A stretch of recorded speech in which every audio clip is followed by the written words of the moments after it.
Un siècle et demi après sa mort, Thomas Alexandre Dumas constituait donc toujours, du fond de sa tombe, une menace bien réelle pour les tenants du racisme d'État. Sans doute est-ce là l'une de ses plus belles victoires qui sont à mettre à son crédit. Le général Dumas fut un patriote exceptionnel, un soldat hors du commun. Toute sa vie témoigne d'un engagement infaillible pour la France. Et voilà précisément ce qui déplaisait aux nazis. Le général Dumas et sa brillante progéniture après lui appartiennent à l'histoire de France. Leurs racines plongent peut-être dans un ailleurs qui n'est pas la France septentrionale, mais rien pourtant ne réfrène leur passion et leur appartenance à la France. Pourtant, Thomas Alexandre Dumas aurait été fondé à nourrir de la haine contre un pays qui l'a fait naître esclave. Mais il n'en est rien. Qu'ils lui donnent leur sang ou leur encre de leurs plumes, les Dumas, père et fils, exaltent la France. Ils l'aiment. Ils lui appartiennent. Leur mémoire, qui est aussi celle de l'esclavagisme et des Caraïbes, se confond avec celle de la France, qui n'est pas seulement jugée à l'aune de ses crimes, mais admirée comme la patrie des droits de l'homme et de l'égalité des citoyens. Et c'est là l'essentiel. Cela signifie qu'il n'existe pas de civilisation, ni d'histoire qui se fonde sur la race. Que la géographie est une donnée relative au regard de la culture et de la langue qui, elle, transcende les frontières. Et c'est précisément cette réalité que les nazis ne supportaient pas.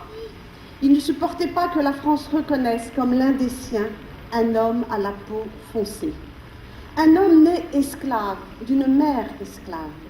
Ils ne supportaient pas que la France considère comme sienne la mémoire outre-marine. Alors, ils vont liquider la réalité. Ils détruisent cette statue qui dit la gratitude de la France à l'égard de l'un de ses héros. Ce crime symbolique est le prélude à la barbarie. Les crimes contre l'art sont donc toujours de funestes oracles. L'histoire récente s'est d'ailleurs chargée de nous le rappeler. L'esclavagisme comme système économique et social organisé n'existe plus sous nos latitudes. Un travail de mémoire difficile a commencé et doit se poursuivre. Ce travail bénéficie d'un cadre légal, la loi Taubira, dont nous fêtons le 15e anniversaire, qui qualifie l'esclavage comme crime contre l'humanité, et un temps de mémoire officiel voulu par Jacques Chirac, la journée nationale des mémoires de la traite, de l'esclavage et de leurs abolitions qui nous rassemble aujourd'hui. Faut-il pour autant considérer l'esclavage sous le seul angle historique comme une page tournée de notre histoire qu'il nous faut regarder avec lucidité? Je ne le crois pas. D'abord parce que la réparation morale n'est pas terminée, loin s'en faut.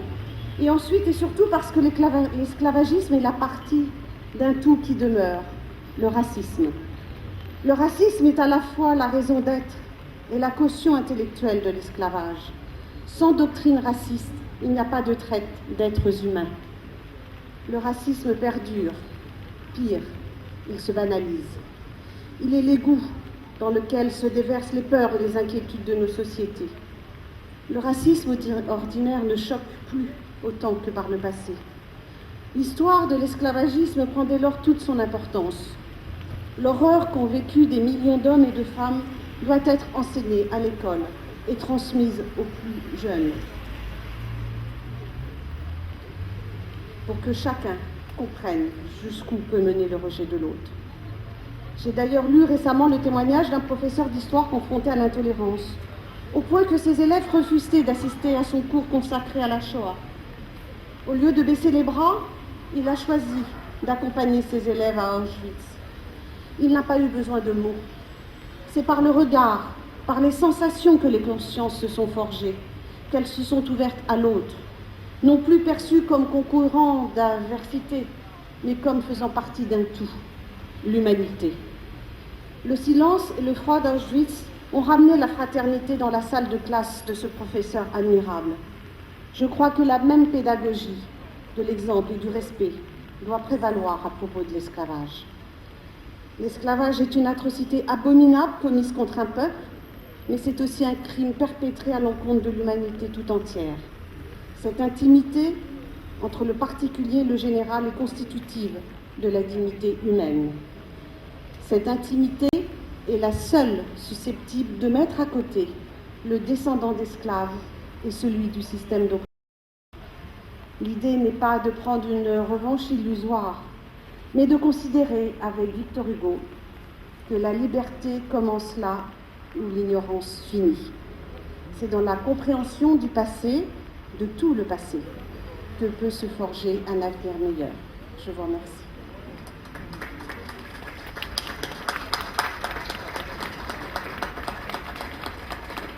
Allocution de M. Claude Ry, président de l'Association des Amis du Général Dumas.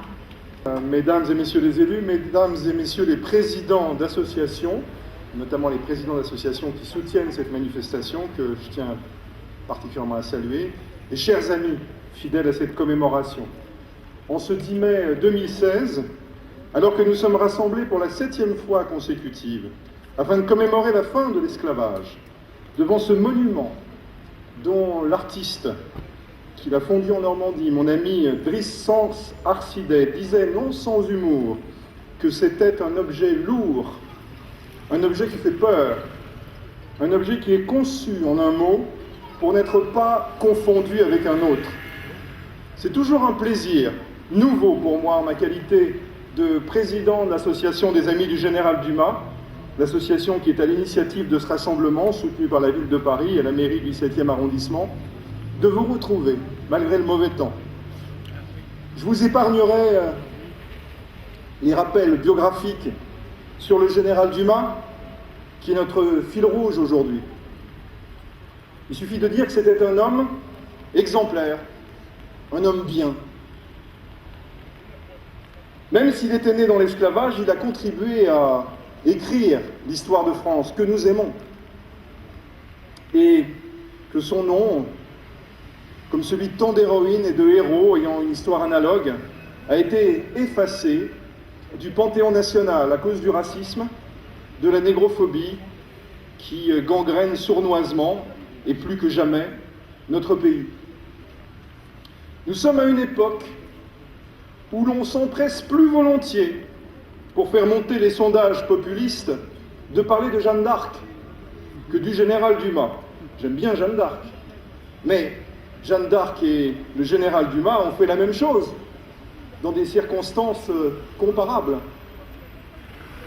Le général Dumas, qui s'est signalé, outre ses exploits militaires, par son humanité, est notre symbole, parce que nous partageons ses valeurs, et parce que c'est à travers ces héroïnes et ces héros oubliés ou occultés de notre histoire, qui sont nés dans la servitude, et qui ont affronté les préjugés, qui ont affronté le racisme, qui ont affronté la discrimination, qu'on peut le mieux commémorer l'esclavage, en rassemblant tous les Français, même celles et ceux qui ne veulent peut-être pas qu'on leur rappelle que la France a été esclavagiste, mais qui sont attachés à la famille Dumas, sans savoir d'où elle vient, ni ce qu'elle a subi, ou peut-être parfois en faisant semblant de ne pas le savoir. Je tiens à cet égard à saluer particulièrement l'armée française, représentée ici par la musique principale de l'armée de terre, l'armée française qui n'a pas oublié que le bras armé de la République a toujours été attaché à l'égalité, sans distinction de couleur ni d'origine, et qui par sa présence chaque année nous rappelle, en ces temps troublés et douloureux, que le sang des soldats qui se sacrifient pour leur patrie n'a qu'une couleur, et qu'il est rouge pour tout le monde. Je vous épargnerai les banalités sur l'esclavage. Il suffit de dire que l'esclavage dont nous commémorons la fin aujourd'hui, c'est l'esclavage criminel d'État. L'esclavage officiellement raciste, organisé, subventionné, codifié, froidement et cyniquement inscrit au cœur d'un système économique et politique, tel que la France l'a pratiqué et encouragé plus de 200 ans entre le début du XVIIe siècle et le milieu du XIXe. Pas grand-chose à voir avec l'esclavage moderne, qui est bien sûr horrible, mais dont certains ont pratiquement tous les 10 mai pour minimiser l'esclavage transatlantique, pour minimiser cette déportation organisée, pour minimiser la mise à sac d'un continent, pour minimiser ce crime contre l'humanité qui a duré des siècles et concerné des millions de victimes. Et je dirais même pour minimiser, ce n'est pas le seul, mais pour minimiser un génocide quand on sait que les survivants débarqués dans les colonies étaient voués à une lente extermination, ce qui était le moteur même du système, car il était plus avantageux de les tuer rapidement au travail et de les remplacer que de les faire vivre longtemps. C'est de cela dont il est question aujourd'hui, mais pas seulement. Commémorer la fin de l'esclavage à travers le général, et nous le faisons tous les ans. Mais dans la mesure où l'État et les collectivités locales, à travers les élus, nous apportent leur aide et se trouvent ici représentés, au plus haut niveau, je crois que le moment est venu de dire clairement que cela ne suffit pas.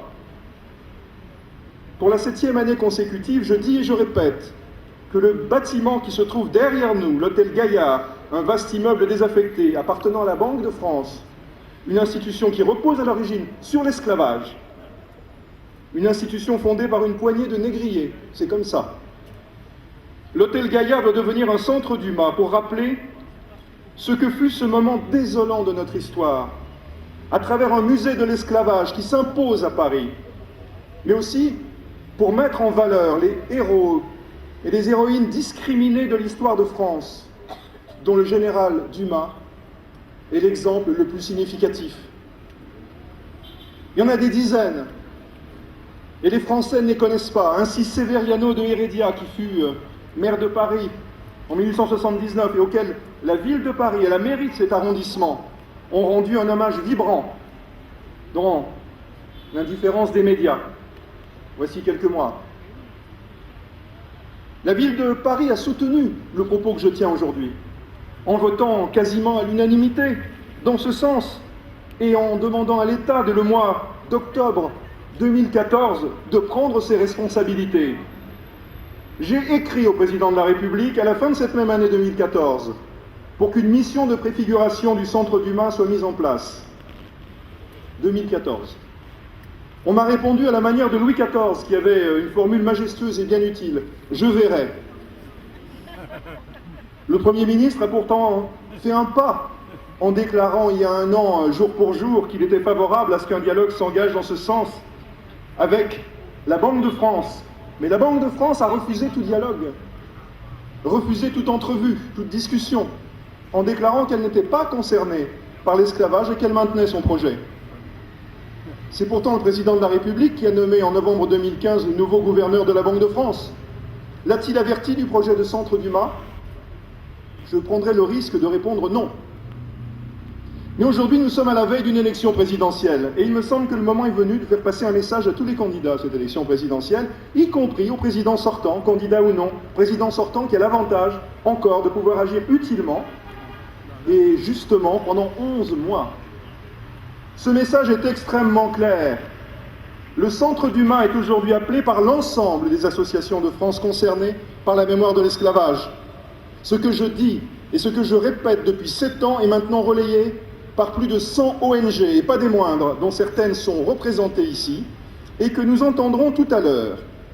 Ces associations forment un front unitaire, et elles disent quelque chose de très simple. Le Centre d'Humain, c'est ici et maintenant. Elles disent « Arrêtez de parler à notre place ». Elles disent « Arrêtez de nous traiter comme des citoyens de seconde zone ». Elles disent « Arrêtez de faire la sourde oreille » quand des personnalités de la République tiennent des propos racistes et odieux sur l'esclavage. Elles disent « Arrêtez de désigner des bénis oui-oui ou des personnes illégitimes pour parler à notre place ». Elles disent « Arrêtez de nous parler d'outre-mer quand on vous parle d'esclavage ». Plus de la moitié des Français d'outre-mer n'ont rien à voir avec l'esclavage. En revanche, beaucoup de gens qui n'ont rien à voir avec l'outre-mer sont concernés.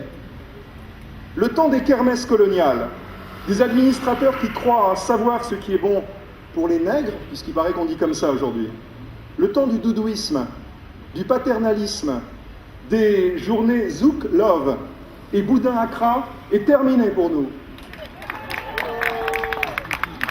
Nous prenons aujourd'hui notre destin en main et nous nous approprions cette journée du 10 mai, comme nous allons nous approprier le Centre d'Humain. Cela veut dire, très clairement, que nous demandons au président de la République d'intervenir immédiatement auprès du gouverneur de la Banque de France pour que le projet illégitime et dispendieux de cité de l'économie et de la finance, de centre Picsou, si vous préférez, porté par la Banque de France avec l'argent public, soit enterré et que le bâtiment devienne le centre Dumas. Si tel n'est pas le cas, l'association des Amis du Général Dumas, que je préside, et les associations ici présentes s'adresseront non plus seulement au président de la République, mais à tous les candidats à l'élection présidentielle pour que cette décision intervienne en mai 2017. Et nous tirerons toutes les conséquences de l'attitude des uns et des autres. Je voudrais dire aussi que j'entends des voix s'élever autour de moi. Et il est difficile à présent de faire la sourde oreille. Ces voix nous parlent de réparation. Après tout, s'il y a eu crime, comme le reconnaît la loi, est-ce que le mot de réparation, qui d'ailleurs a failli être inscrit dans cette loi, est un gros mot? Il ne me semble pas. On peut ensuite discuter sur la façon de réparer le crime. Mais je rappelle que la France a accordé en 1849 des réparations financières aux négriers pour la perte de leurs esclaves. Et rien aux anciens esclaves. Elle était le seul pays au monde à faire cela. Ce fait historique doit nous inciter à la plus grande prudence avant de dire que la réparation du crime contre l'humanité que fut l'esclavage est a priori impossible, ou de faire dire cela à Césaire qui ne l'a jamais dit. Bref, il est temps d'écouter les associations, d'écouter les personnes concernées par la journée du 10 mai, au lieu d'asséner avec l'arrogance de ceux qui croient tout savoir ce qui serait bon pour nous. Il est temps d'arrêter de désigner pour nous représenter des gens qui ne nous représentent pas, que ce soit dans des institutions déjà existantes ou dans des fondations des lendemains qui chantent. Il est temps de dire tout ce qui se fera pour nous, sans nous, se fera contre nous. Et il est temps aussi, en ce 10 mai, de dire qu'il faut réfléchir maintenant aux conséquences politiques que tout cela pourrait avoir. Je vous remercie.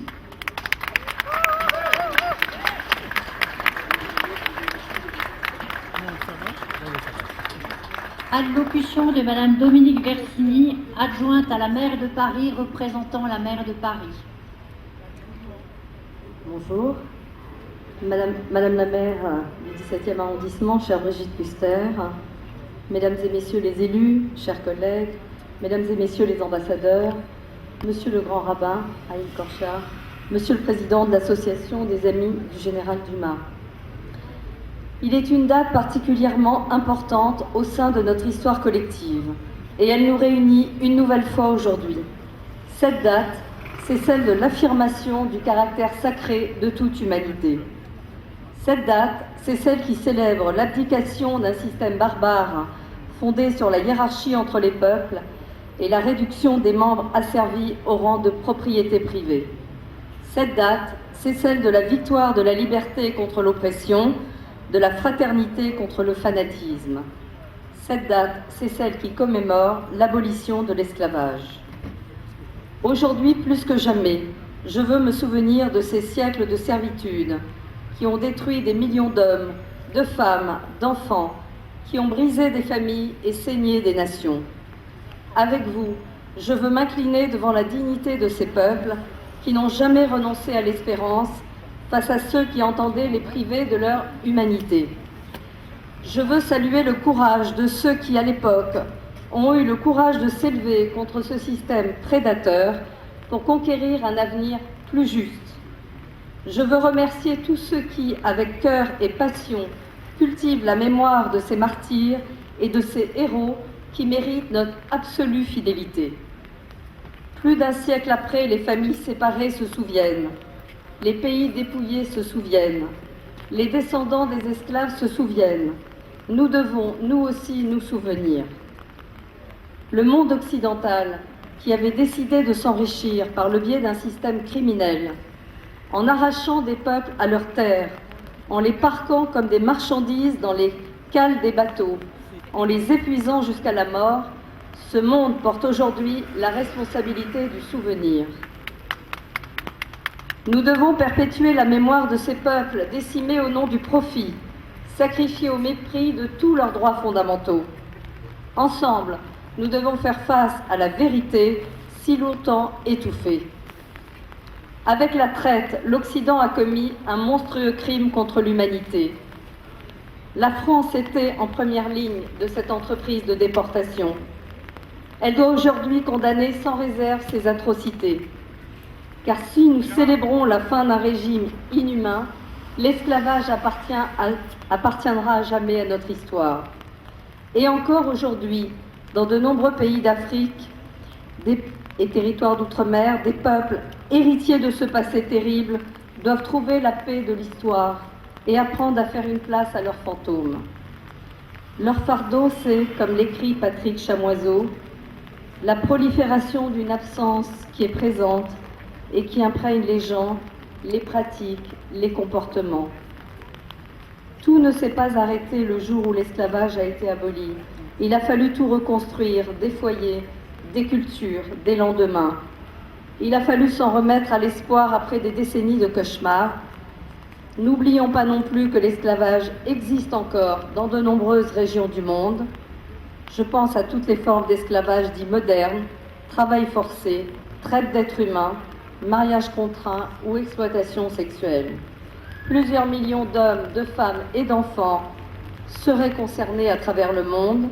Je pense aussi à toutes les femmes réduites en esclavage par un État islamique qui entend rétablir et aggraver encore les plus ignobles pratiques des temps ancestraux.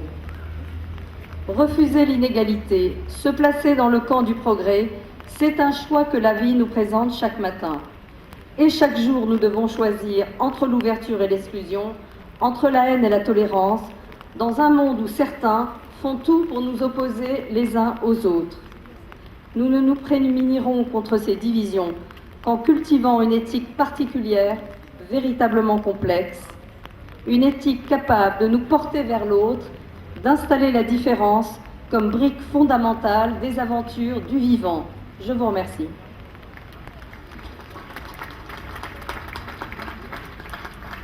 Mesdames et messieurs, vous allez maintenant assister au dépôt des gerbes par les officiels.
France, et c'est la Banque de France qui a financé l'économie française. Ce bâtiment qui est derrière nous, il appartient à la Banque de France? Non, il nous appartient. C'est pour cela que nous voulons faire de ce bâtiment un lieu qui soit à nous, un centre d'humain, puisque nous sommes sur la place des droits d'humain. Alors vous voyez, nous sommes ici des représentants d'associations. Plus de 120 associations se sont mobilisées pour une manifestation unitaire, pour demander réparation. On ne nous demande pas de choisir entre les réparations financières et les réparations symboliques. Le mal n'était pas symbolique, croyez-moi. C'est un mal total, et un mal total, il faut une réparation totale. C'est pour cela que nous avons demandé ce musée. C'est pour cela que nous avons demandé cette fondation.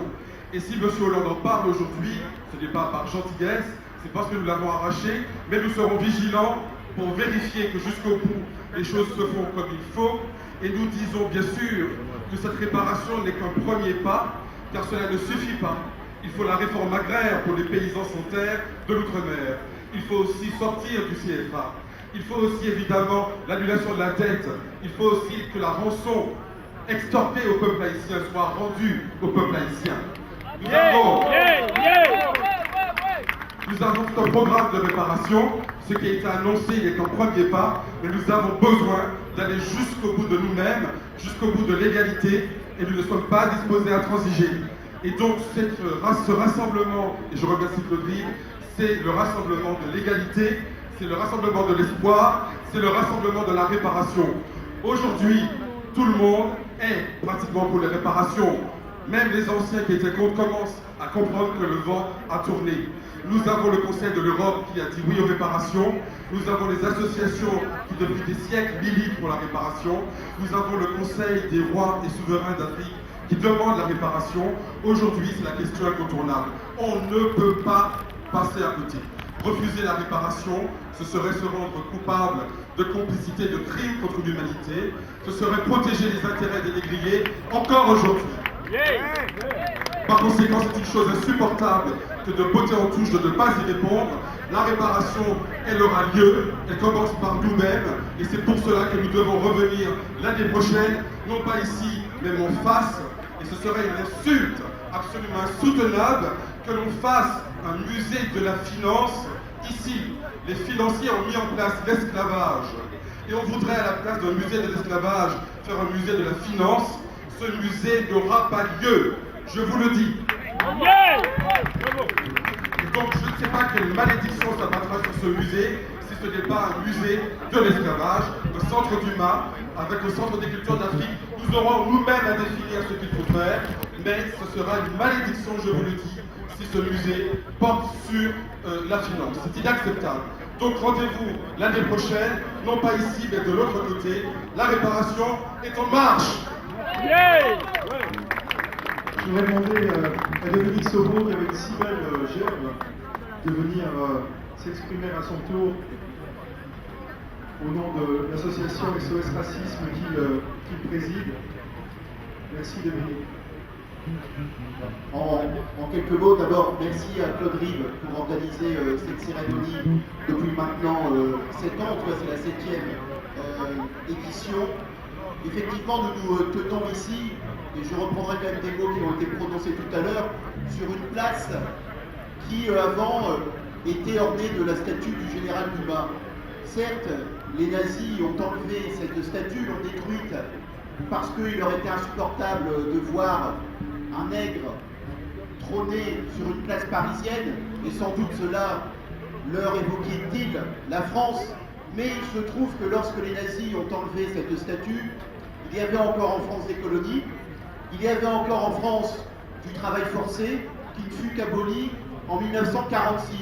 Donc oui, la France sans doute évoquait beaucoup de grandeur aux nazis en termes d'égalité, en termes de fraternité, mais il y a aussi des pages sombres de l'histoire qu'on ne peut pas comme ça balayer d'un revers de main ou occulter. L'histoire dont nous parlons est une histoire qui crée des douleurs, est une histoire qui est fondée sur des préjugés, est une histoire dont il faut se souvenir pour participer à la prévention de la répétition du crime.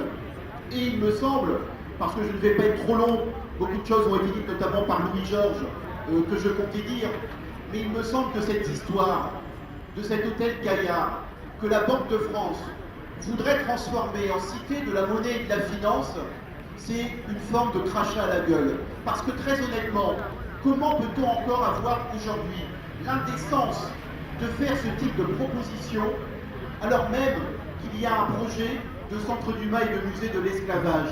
Est-ce que ces gens sont sérieux lorsqu'ils proposent cela? Malheureusement, oui, ils le sont.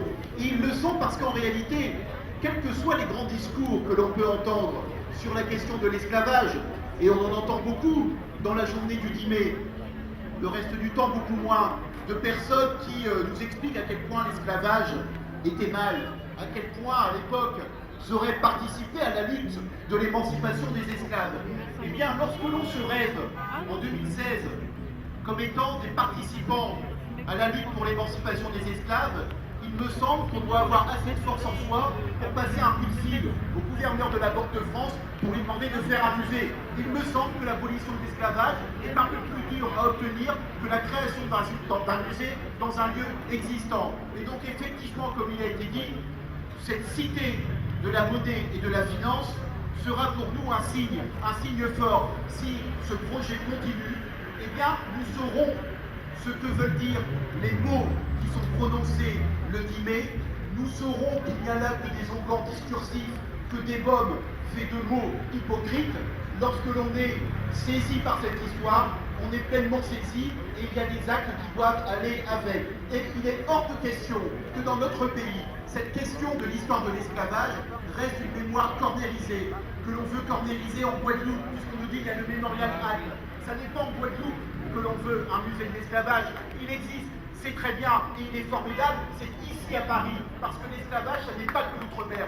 L'esclavage, c'est une politique qui a été menée par la France, par les pouvoirs publics français, et c'est ce crime contre l'humanité qui doit être ici enseigné, qui doit être présent pour qu'on se le remémore, non pas se le remémorer pour une sorte de névrose de la mémoire, pour une sorte de névrose identitaire, mais se le remémorer parce que c'est lorsque l'on détruit l'héritage de cette histoire-là, eh bien que l'on peut entrer pleinement dans la fraternité et dans une fraternité glorieuse. Je vous remercie.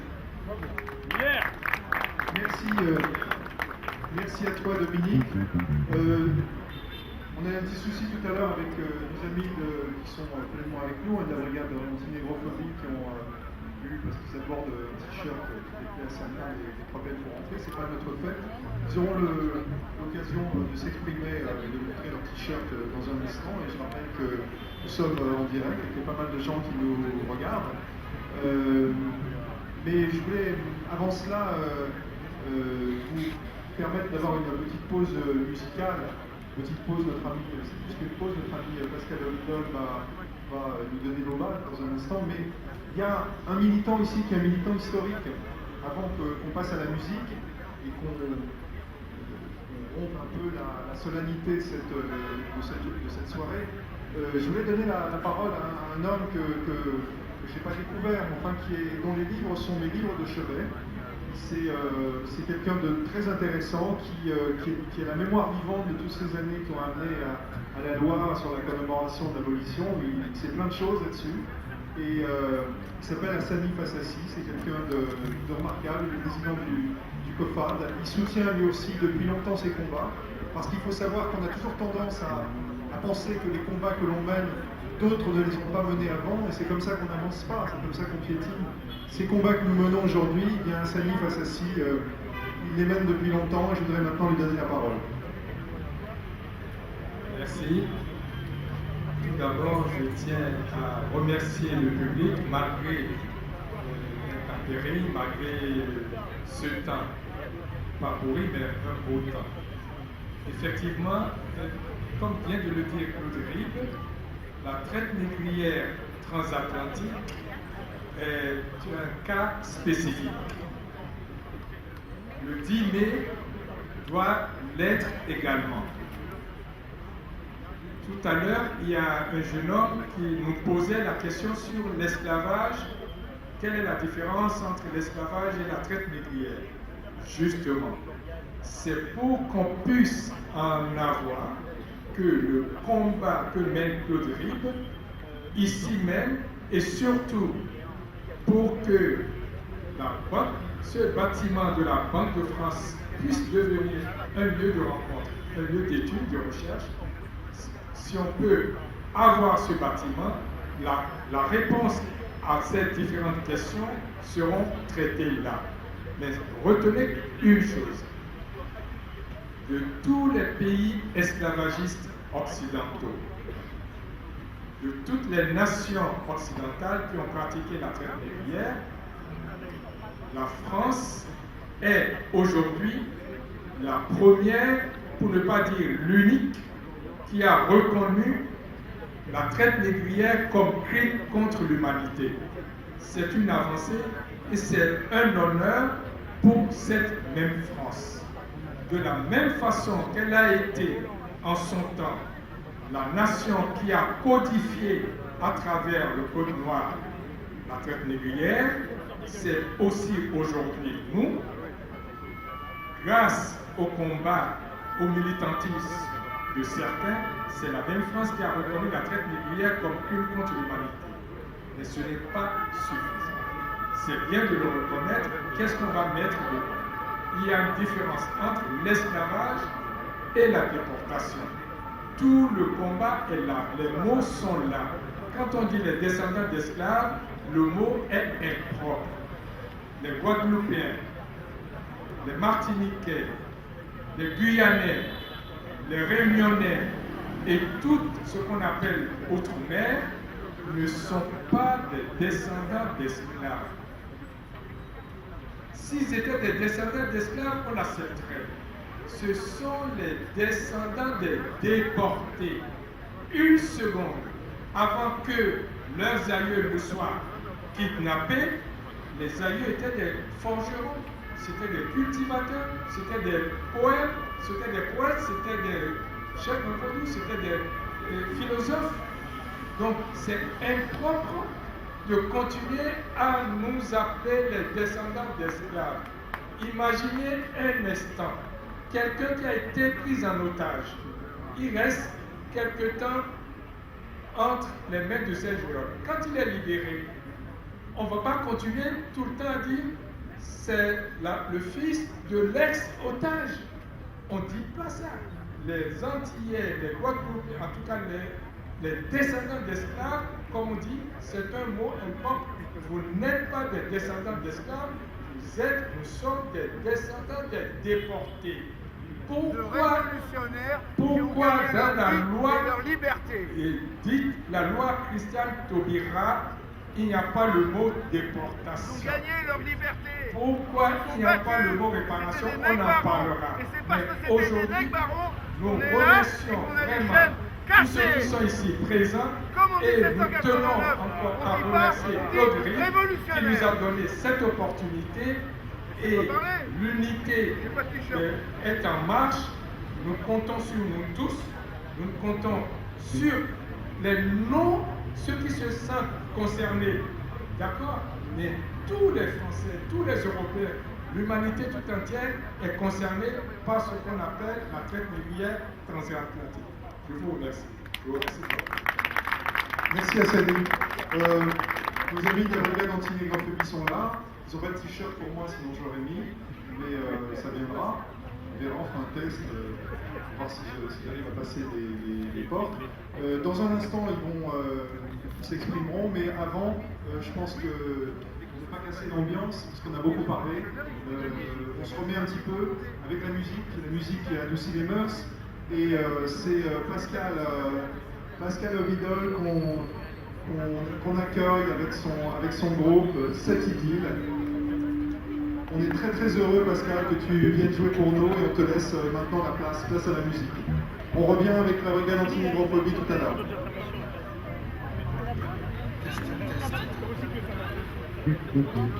Depuis 30 ans attaché à la terre, je n'ai connu de ma vie que misère.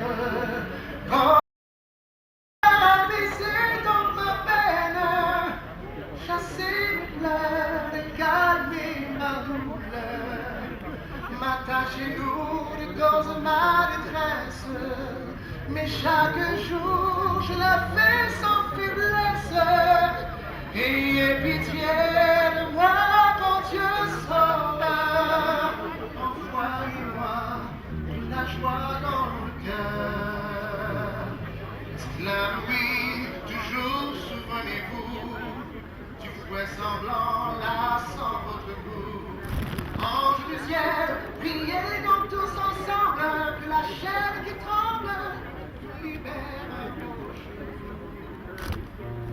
Oui. On va faire tourner un petit morceau, histoire de caler le son. Merci à vous. Salut avec vous.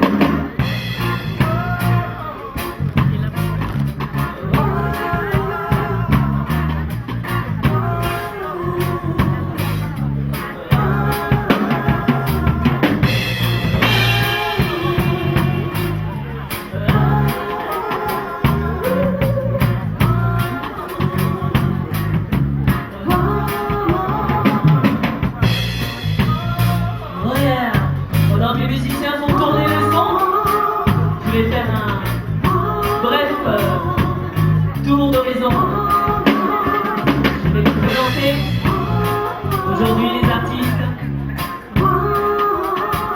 C'est l'idylle, c'est l'amour de la musique, du prochain et la liberté de faire ce qu'il nous plaît. À la batterie, Vincent Marie-Jeanne. Et oui, de la Martinique. À la basse, Tom Brundle de Miami. Ouais. Nous avons en guest une amie qu'on aime beaucoup. Elle va nous accompagner tout le long du set. Elle va nous chanter une chanson, une superbe chanson, tirée de son album. La chanson s'appelle Coup de fouet. Sylvia Lobé. Sylvia Lobé.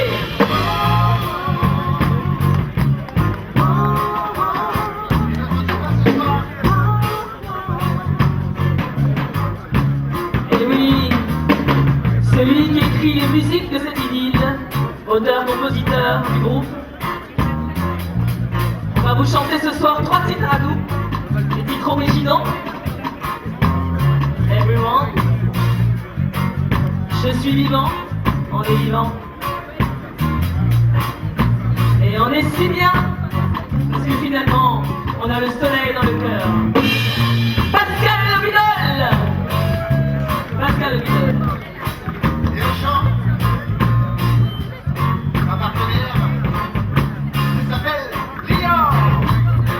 Merci à vous.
suite avec notre chanson qui s'appelle Everyone's Got a Role to Play.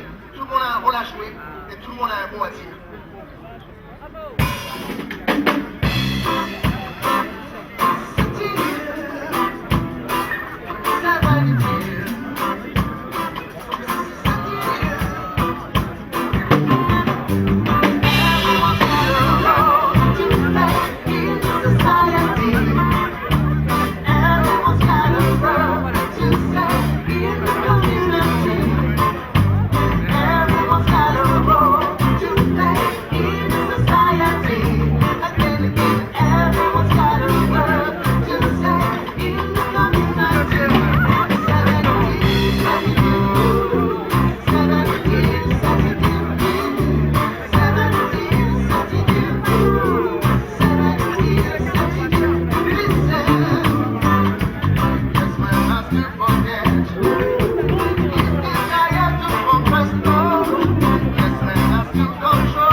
quand il est arrivé, son deuxième amour coule de fouet. Travailler sans pitié durant toutes ces années, sans pleurer, pour ne pas dévoiler que son cœur est tranché. Coule de fouet. Il s'en va, se moque de tous ses hommes. Chant résonne, sa mélodie sonne. Il s'en va, se moque de tous ses hommes. Croyait l'enchaîner, le privé de liberté.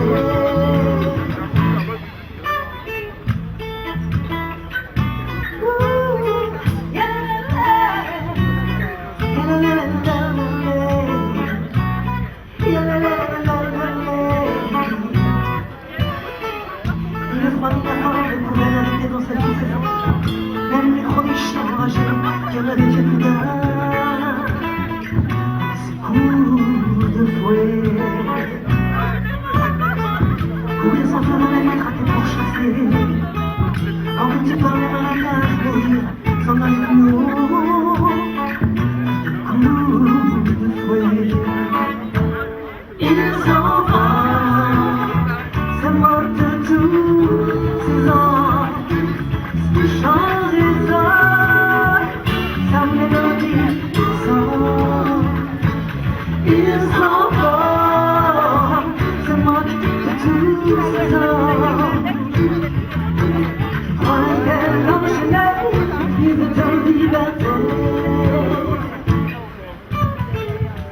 Voilà, il carolait, cadeau les plus étoiles qui éclairaient.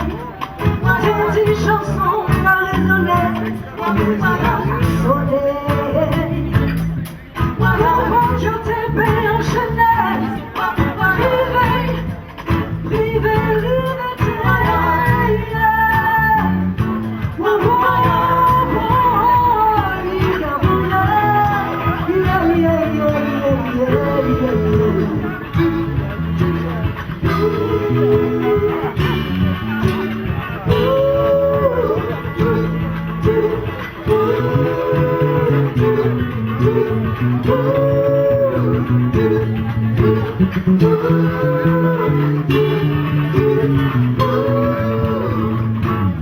Il s'en va, se moque de tous ces hommes. Son chant résonne, sa mélodie sonne. Il carolait, car il y a des étoiles qui péteraient. Oh, yo, yo, yo, yeah, yeah, yeah, yeah.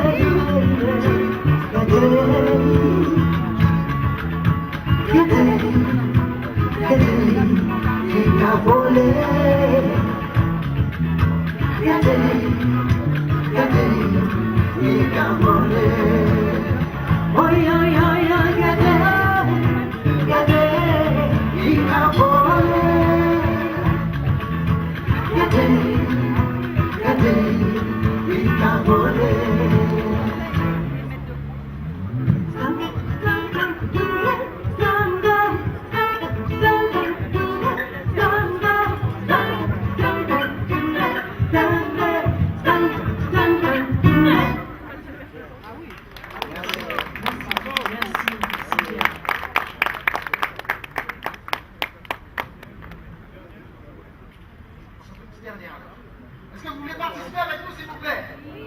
Alors, on va aller dans des choses que vous connaissiez. Ça fait déjà très longtemps. Un petit refrain comme Angelina. On y va? Alors, on va commencer avec ça. C'est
Quand on dit les Noirs de France, on ne parle pas des Français noirs. On parle bien des Noirs de France, des Noirs qui vivent en France. Et on souligne pas que. Mais on souligne aussi que ce n'est qu'un point de départ et non une fin en soi. C'est-à-dire que nous, ce pour qu'on prône, c'est la réparation. Et au-delà de la réparation, c'est un retour à un état initial. Toute personne qui a commis un crime se doit de réparer. Et dans la mesure du possible, et Dieu sait que l'État français, avec tous ceux avec quoi il s'est engrossé, c'est-à-dire avec tout le sang africain avec lequel il s'est engrossé, a de quoi rembourser, a de quoi réparer le crime qu'il a commis. Donc nous, on est activement pour cela. Donc je terminerai en disant très clairement qu'il y a une chose qui est sûre, on ne peut pas perdre. Pour l'instant, on perd, on ne va pas se mentir, mais on ne peut pas perdre. Parce que la seule manière qu'ils ont de nous dominer, c'est en contrôlant nos esprits. Ils ne dominent pas par la force, c'est à force de systèmes éducatifs empoisonnés, à force de télévision empoisonnée, et on grandit avec ça, et le cerveau il s'habitue, il cultive des réflexes qui nous conditionnent à servir les intérêts de celui qui nous domine plutôt que les nôtres. Mais si on résiste et qu'on reprend le contrôle de notre éducation, je vous jure, on ne peut pas perdre. Et ça, ils le savent. Ça, ils le savent. Donc je le dis, pour l'instant, on est là les uns et les autres. Je suis sûr que je vais recevoir des applaudissements après, mais ce que je tiens à dire avant, c'est qu'on est loin d'être prêt. Mais qu'en tout cas, ce n'est pas une question de force. Il suffit juste qu'on ait le courage d'apprendre aux générations qui vont nous suivre les vraies notions. Il faut qu'ils sachent qui on est vraiment. Et s'ils savent qui on est vraiment, on ne peut pas perdre. C'est la seule chose dont je suis convaincu. Donc c'est vers cette voie-là qu'il faut aller. Et la résistance, ça n'a pas besoin de faire trop de bruit. Il suffit juste qu'on s'assure de ce qu'on met dans le crâne de nos enfants. Et je vous jure, ils ne peuvent pas tenir. S'ils disent qu'on est français aujourd'hui, ce n'est pas parce qu'ils nous aiment, je vous l'ai dit. L'État français, je pourrais vous donner 1000 preuves factuelles, nous déteste. Je ne dis pas qu'il ne peut pas changer. Je vous dis, tel qu'il est constitué, l'État français nous déteste. Et je conseille à nulle personne de respecter une personne ou une structure ou un État qui le déteste. Et en l'état actuel, je le redis, l'État français nous déteste. S'il dit qu'on est français, ce n'est pas par amour. Il dit qu'on est français parce qu'il sait que statistiquement, au niveau du nombre, on commence à être trop nombreux. Et qu'il vaut mieux qu'ils nous mettent une petite pilule pour nous la mettre à l'envers. Et donc, à partir de là, il faut comprendre que si on éduque les nôtres, on ne peut pas perdre. Et la résistance, c'est là qu'elle est, nulle part ailleurs. Vous pouvez croire que c'est l'argent et quand vous deviendrez riche, mais si votre cerveau a été programmé pour aller dans le sens contraire de vos intérêts, l'argent ne fera rien.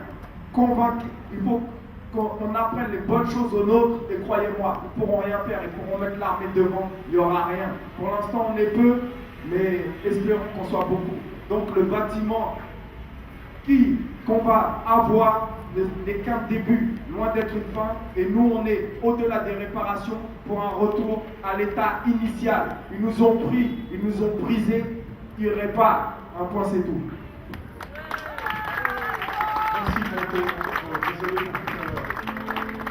Merci. Bonsoir, merci. Antonelli. Strange Town. Strange Town. Strange Town. Strange Town. Far man. Strange Town, no living. Strange Town. Strange Town. This government of black dog. Everyone has hard here. Someone has to pay. No matter when. No matter who, baby. This government of black dog.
Bandunani pour l'amour des peuples. Ah!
Yeah, applause baby. Black music! You sing for me, baby. Everybody, let's move your body. Be up right mind. The one is yours. The one is mine. You!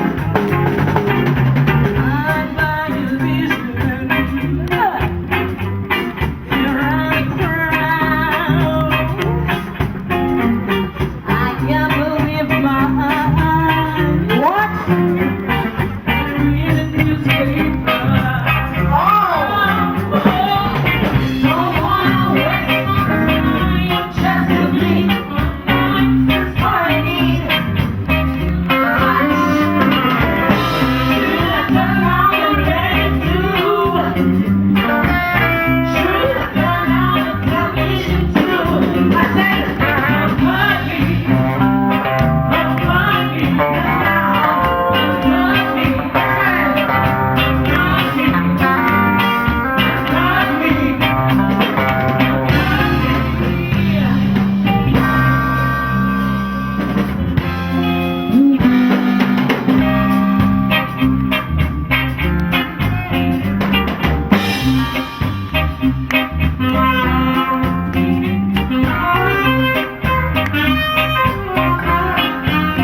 De ce que je viens de vivre avec vous. Il va sans dire que les perspectives que se donne M. Reed, que nous soutenons avec tant d'autres associations au cours des réunions que nous avons animées de manière à ce que le maximum de nos frères et sœurs qui se vivent à Paris ou en région parisienne, que toute cette famille puisse être informée de notre volonté de pouvoir commencer la réparation et percevoir les éléments pour dédommager ce que nos ancêtres et jusqu'à nous avons subi eu égard à la déportation négrière ainsi qu'à l'esclavage. Et ce que je puis vous dire, en cette année 2016 et en perspective des 2017, et comme M. Claude Reed a su mettre à notre écoute cette perspective d'élection présidentielle, M. François Hollande, M. Manuel Valls doit être conscient que nous, les Antillais, nous les Guyanais qui vivent ici, et même aussi nous les Africains qui vivent ici et qui votent et qui participent à la société, au bon fonctionnement de la société française en payant les impôts, en travaillant, en apportant toujours un plus, une plus-value dans tout ce qui compose le système actif de la France. Monsieur le Président François Hollande et Manuel Valls, Premier ministre de son chef, écoutez-moi bien, nous représentons une force politique en France. Cela fait des années, on demande au gouvernement qui se succède qu'ils prennent en considération nos revendications. Nos revendications sont légitimes, nos revendications sont fondées. Il est grand temps que la France commence ce processus en collaboration avec l'Union européenne, qui commence le processus de réparer, de mettre les éléments nécessaires à ce qu'en Guadeloupe, à ce qu'en Martinique, à ce qu'en Guyane, la société là-bas puisse sortir du maras économique. Nous pouvons mettre en place l'économie dynamique dans les Antilles Guyane. Et pour ce faire, la réparation est un bon support qui permettrait au budget national français de peser moins lourd, parce que nous sommes arrivés à une maturité où nous pouvons nous assumer économiquement, tout en restant en bonne relation avec la France et en continuant à composer conjointement avec la France. C'est l'économie qui est forte. On ne veut pas peser économiquement sur le budget national français. La réparation, mettez les éléments nécessaires pour redresser nos économies. C'est que quand nos économies en Guadeloupe, en Martinique, Guyane seront redressées, la France sera un peu moins soulagée dans son budget, parce que nous serons et nous pourrons assumer cette responsabilité. Merci M. Reed de m'avoir donné ce micro afin d'exprimer des choses qui sont enracinées au plus profond des êtres des Martiniquais et des Guyanais et des Guadeloupéens. Merci beaucoup. Je leur ai donné plutôt ce micro si on n'avait pas été pris par Bantounani. On était pris par sa musique, c'est absolument extraordinaire. Je crois qu'on doit pouvoir, pour ceux qui veulent, peut-être récupérer le centre qui est décédé. Pour ceux qui l'ont découvert aujourd'hui, j'imagine que ce sera un choc et que vous allez maintenant suivre tout ce que fait Bantounani. pendant longtemps. Je pense que pour beaucoup, ça aurait été marquant. Je voudrais remercier Bantounani, je voudrais remercier bien sûr Pascal Obidol et cette idylle qui nous ont permis d'avoir ce vrai concert. Je pense que la formule devra être répétée. Et je voudrais remercier aussi les autres artistes qui ont participé à cette soirée. La musique principale de l'Armée de Terre, donc qui a participé à la cérémonie, et puis l'orchestre de PSL, Paris Sciences Lettres, Leïla Brédan qui nous a interprété magnifiquement la Marseillaise, Geneviève Laurenceau qui n'a pas hésité à venir avec son violon Stradivarius pour jouer pour nous. C'est un violon Stradivarius, ça coûte peut-être très très cher, et donc elle l'a exposé sous la pluie, c'était courageux de sa part, elle l'a fait pour nous. Et je voudrais remercier toutes celles et tous ceux qui nous ont aidés dans la préparation de cette journée. Mine de rien, ça prend beaucoup de temps. Plus on essaye d'améliorer la qualité de ce 10 mai, et plus on sent qu'on est pris par cela. Et cette année, ça a été particulièrement dur, mais on y est arrivé. Je voudrais vous dire merci à tous, merci à toutes d'avoir partagé ce moment avec nous. Merci à tous nos amis, où qu'ils soient, qui nous ont suivis en direct et qui regarderont encore en replay cette merveilleuse soirée du 10 mai 2016 depuis Paris, place du Général 4 août. À bientôt et merci.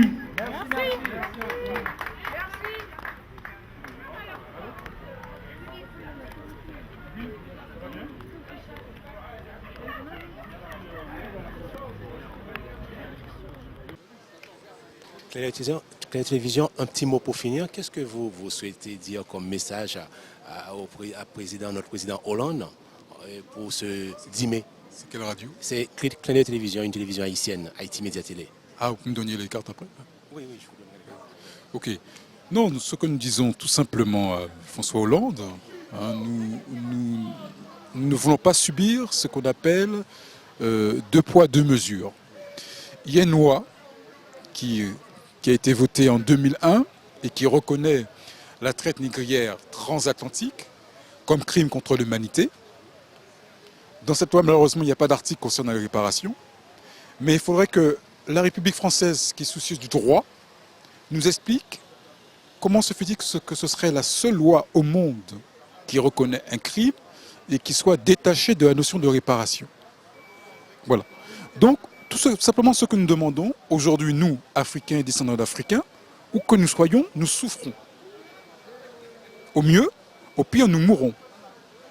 Et cette source de souffrance, cette source mortelle, a pour origine la déportation et la mise en esclavage de nos parents. Et dont nous subissons les conséquences aujourd'hui, en 2016.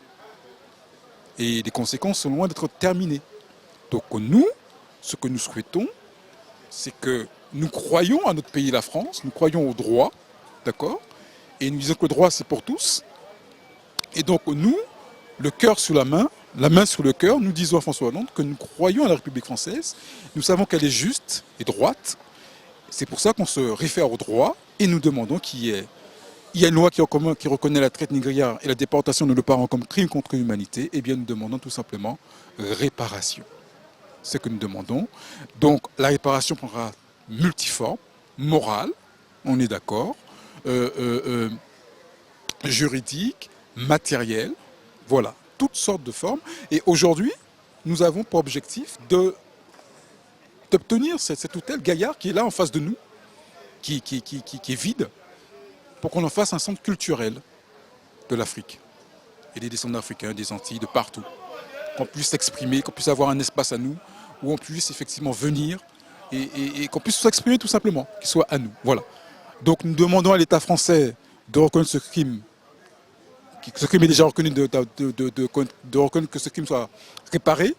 Et nous demandons à l'État français concrètement que cet hôtel qu'on appelle l'hôtel Gaillard, eh bien, nous soit proposé. Voilà. Merci beaucoup. Ok.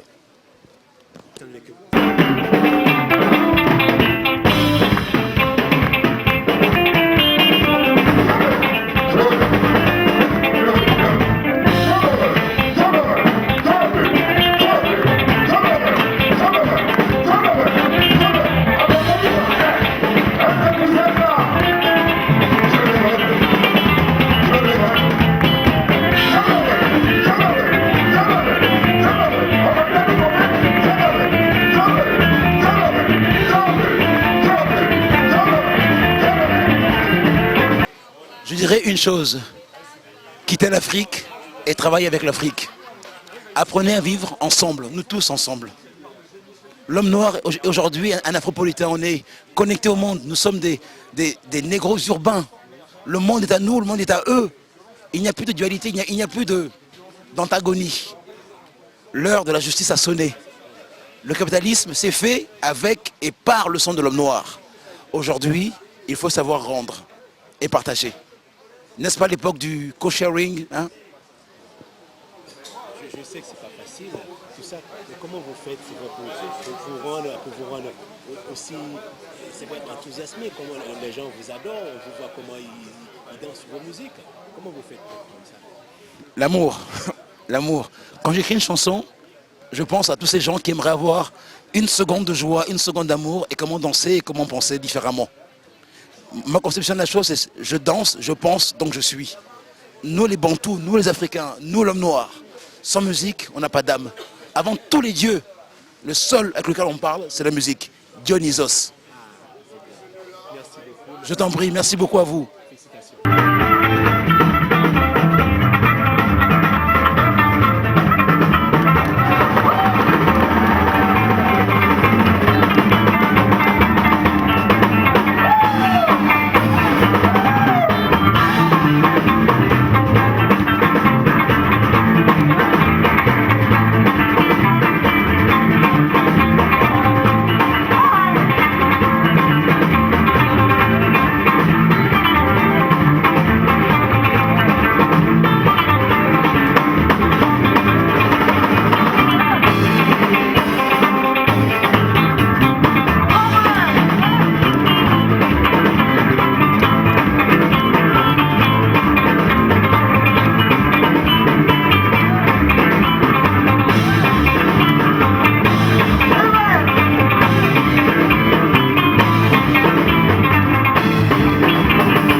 Encore.